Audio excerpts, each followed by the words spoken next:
The great Saint Tilopa was a priest of King Kunsnugar, receiving daily from the royal family abundant offerings for use in rituals and to sustain the instruction of innumerable disciples. Yet he was not content with such a life. In his heart, he thought, "My life has no real meaning. Why should I continue on like this?" He attempted to resign, but the king refused, and his students always hindered his plans, begging him to remain. At last, he resolved to escape. He exchanged his priestly robes for rags, left behind a note that read, "I will not return, do not look for me," and slipped away into the night. Tilopa came to Kanchi, where he dwelled in a cremation ground, practicing tantric rites and sustaining himself by begging alms in nearby towns. Later, he encountered Naropa, who sought the Dharma from him with wholehearted devotion and tireless service.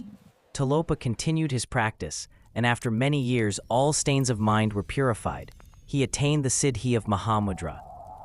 In the heavens, gods worshipped him with sublime offerings. In body, speech, and mind, he fully realized Siddhi, becoming renowned throughout the Dharma world as the Yogi Tilopa. Without self-concern, he established countless beings on the path of liberation, and at the end, he entered the blissful land of the Dakinis. Tilopa is a mysterious figure, celebrated in the lineage, yet indistinct and elusive. Most of what we know comes through Naropa's biography. To Naropa, Tilopa was like the very nature of mind itself, abstract, without form. Tilopa seemed never to punish fools lightly, caring little for morality or social convention. His conduct was entirely in line with the Dharma he taught, without compromise. He disregarded worldly human values, demanding instead that disciples cultivate utterly impartial, straight mind, especially to directly perceive the ineffable ultimate reality. In his Songs of Realization, he describes this as pure potential. To see all phenomena as this pure potential is to see that whatever arises from it cannot become something apart from that purity. In lived experience, all phenomena appear like dynamic space, where illusions endlessly arise and dissolve without substance. Thus, the worldly realm is transformed into a pure land of great bliss. Beings there are like the golden birds upon Mount Meru's golden slopes, naturally of the nature of space. For later lineages, Tilopa embodies unwavering fidelity to the ultimate reality and steadfast activity in guiding others to the supreme fruit of realization. Naropa's most personal description of Tilopa was a dark-skinned man wearing cotton trousers, hair tied in a topknot, eyes bloodshot and protruding. In Tibet, he is often depicted as a yogi with a topknot holding a fish.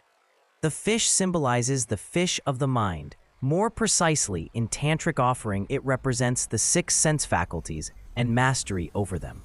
Mastery here means total non-attachment to sensory objects, and also the yogic control of inner winds, prana. Naropa gradually realized that the guru was a state of mind, especially the non-dual awareness itself. More generally, it is pure awareness of all inner and outer appearances. Thus, in describing Tilopa, Naropa often spoke not of Tilopa's human deeds, but of his own inner experiences. Naropa was an outstanding disciple who could visualize the guru as a direct state of realization. Tilopa was the utterly selfless teacher who brought that realization forth in his disciple.